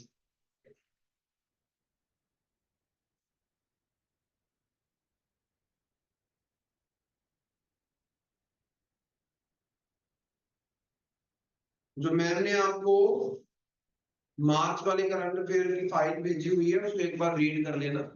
वैसे मैंने उसको सारा चेक कर लिया था, उसमें जितने भी ऐसे टॉपिक्स थे जो आपको करवाने वाले थे मोस्ट इम्पोर्टेंट, जिसमें आपको दिक्कत आ सकती थी, वो सारे हम डिस्कस कर चुके हैं। अगर आपको उसमें कोई प्रॉब्लम आएगी किसी भी उसमें, तो आप मेरे से पूछ सकते हो एनी टाइम, लेकिन उसके लिए आपको उसको पढ़ना पड़ेगा, ठीक है। पिछले सैटरडे में वो कंप्लीट हो गई। हाँ, उसमें हमने बीएनएस किया था, हमने बीएनएस ही करना है, वो दूसरे नहीं करने। एविडेंस एक्ट और जो सुरक्षा है उसको करने की जरूरत नहीं है। बीएनएस क्योंकि हम लॉ को पढ़ नहीं रहे हैं, तो उसकी जरूरत नहीं होती। बीएनएस में ये था कि कुछ इंपॉर्टेंट चीजें थी जो न्यूज में बनी हुई थी, तो इसलिए मैंने आपको वो करवाया, ठीक है। तो बाकी सुरक्षा वाला आपके इस फाइल पे हमने डिस्कस भी किया था, अगर आपको याद हो। मार्च वाली फाइल में आपको दिया हुआ है, अगर आप ध्यान से देखोगे वहां पे आपको ये तीनों मिल जाएंगे, लेकिन बीएनएस को हमने थोड़ा ज्यादा डिटेल में डिस्कस किया था।